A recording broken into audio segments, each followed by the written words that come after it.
وَقَضَى رَبُّكَ أَلَّا تَعْبُدُوا إِلَّا إِيَّاهُ وَبِالْوَالِدَيْنِ إِحْسَانًا صدق الله العظيم وقال الله تبارك وتعالى في شان حبيبه اللبيب محمد صلى الله عليه وسلم إن الله وملائكته يصلون على النبي يا أيها الذين آمنوا صلوا عليه وسلموا تسليما اللهم صل على سيدنا محمد وعلى آل سيدنا محمد وبارك وسلم۔ قرآن مجید فرقان حمید میں سے میں نے ایک آیت کریمہ کے صرف 2 فقرے تلاوت کرنے کا شرف حاصل کیا ہے، جن میں رب تعالی ارشاد فرماتا ہے وَقَضَى رَبُّكَ أَلَّا تَعْبُدُوا إِلَّا إِيَّاهُ وَبِالْوَالِدَيْنِ إِحْسَانًا، اور فیصلہ کر دیا تیرے رب نے تم عبادت مت کرو مگر صرف اسی کی، اور ماں باپ کے ساتھ حسن سلوک کرو۔ یہ اللہ پاک نے فیصلہ فرمایا ہے۔ حدیث پاک کے اندر آتا ہے کہ سرکار دو عالم صلی اللہ تعالی علیہ وآلہ وسلم سے یہ سوال کیا گیا کہ ماں باپ کی تعظیم یہ اور ماں باپ کی اطاعت، ان کے کہنے پر چلنا، یہ کہاں تک ہے؟ یہ سلسلہ کہاں تک ہے کہ ماں باپ جو کچھ کہیں تو اس کے اوپر عمل کیا جائے؟ تو سرکار دو عالم صلی اللہ علیہ وسلم نے ارشاد فرمایا کہ اطیعہما ولو امراک ان تخرج من الدنیا۔ سرکار نے فرمایا کہ ماں باپ کی اطاعت ہی کرو، ان کے کہنے پر چلو، چاہے وہ تمہیں یہ حکم دیں کہ تم دنیا سے نکل جاؤ۔ یہ مبالغہ ہے، مبالغے کے انداز میں سمجھا رہے ہیں۔ مقصد یہ ہے کہ ماں باپ کی اطاعت جو ہے یہ کسی حالت میں یہ معاف نہیں ہے، یہ ٹلتی نہیں، کسی حالت میں یہ ٹلتی نہیں۔ صرف ایک بات یاد رکھیں کہ نبی کریم صلی اللہ علیہ وسلم نے ارشاد فرمایا ہے لا طاعت لمخلوق فی معصیت الخالق، کسی بھی مخلوق کی اطاعت کرنا جائز نہیں ایسے کام میں کہ جس کام میں اللہ کی ناراضگی ہو۔ اگر نہیں سمجھے تو یوں عرض کروں گا کہ جس چیز سے اللہ پاک نے منع کیا ہے، اگر اس چیز کا ماں باپ حکم دیں یا کوئی بھی پیر استاد حکم دے تو جائز نہیں ہے اس کے حکم کو ماننا۔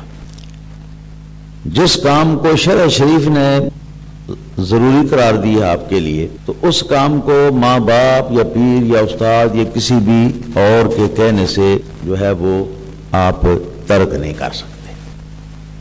صرف اتنا ذہن میں رکھیں۔ باقی جہاں اللہ تعالیٰ کی ناراضگی کا سوال نہیں ہے، جن معاملات میں، جن باتوں میں، تو ان تمام باتوں میں ماں باپ کی اطاعت کرنا جو ہے یہ ضروری ہے، ماں باپ کا کہنا ماننا ضروری ہے۔ سیدنا عبداللہ بن عمر رضی اللہ تعالیٰ عنہ کی حدیث جو ہے وہ صحیحین میں ہے، فرماتے ہیں میری ایک بیوی تھی اور مجھے بہت وہ پسندیدہ تھی، اور میرے باپ، میرے والد حضرت عمر بن خطاب رضی اللہ تعالیٰ عنہ اس سے کراہت کرتے تھے، اس کو ناپسند کرتے تھے۔ تو ایک دن ایسا ہوا کہ سیدنا عمر فاروق اعظم رضی اللہ تعالیٰ عنہ نے مجھے حکم دیا، یہ عبداللہ بن عمر فرما رہے ہیں، حضرت عمر کے صاحبزادے، مجھے یہ حکم دیا کہ بیٹا اس عورت کو طلاق دے دو، میں نہیں پسند کرتا کہ یہ تمہارے ساتھ رہے۔ تو حضرت عبداللہ بن عمر رضی اللہ تعالیٰ عنہ نے فرمایا کہ مجھے تو بہت پسند ہے یہ بیوی، اور میرے ساتھ اس کا کوئی معاملہ گڑبڑ نہیں ہے، جو کچھ ہے وہ ابو جی آپ کے ساتھ ہے، تو میں تو طلاق اس کو نہیں دوں گا۔ چنانچہ حضرت عمر رضی اللہ تعالی عنہ حضور نبی کریم صلی اللہ علیہ وسلم کی بارگاہ میں حاضر ہوئے، حاضر ہو کر تو ارشاد فرمایا کہ عبداللہ کو میں نے یہ کہا ہے، میری یہ خواہش ہے کہ اس بیوی کو فارغ کر دے، تو عبداللہ میرا کہنا نہیں مان رہا۔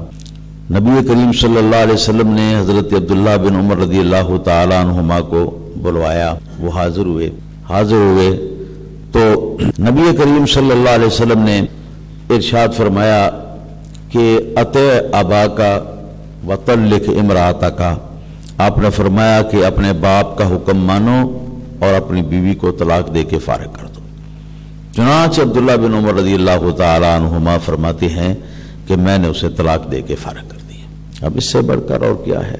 ماں باپ کا اللہ پاک نے بڑا مقام بنایا ہے، ان کا بڑا احترام ہے، بے حد احترام ہے۔ جو ہمارے روحانی معاملات اور مسائل ہیں شریعت کے، ان احکام کے بعد جو اللہ تعالیٰ اور اس کے رسول صلی اللہ علیہ وسلم کے احکام ہیں، ان کے بعد ماں باپ کے احکام جو ہیں وہی آتے ہیں۔ تو ماں باپ جو ہیں ان کی بات کو نہ ماننا یا ان کی بات سے حکم عدولی کرنا، یہ اکثر اوقات کبیرہ گناہ ہے، اکثر اوقات کبیرہ گناہ ہے۔ بعض اوقات یہ صغیرہ گناہ بھی ہوتا ہے، بعض اوقات جو ہے یہ صرف مکروہ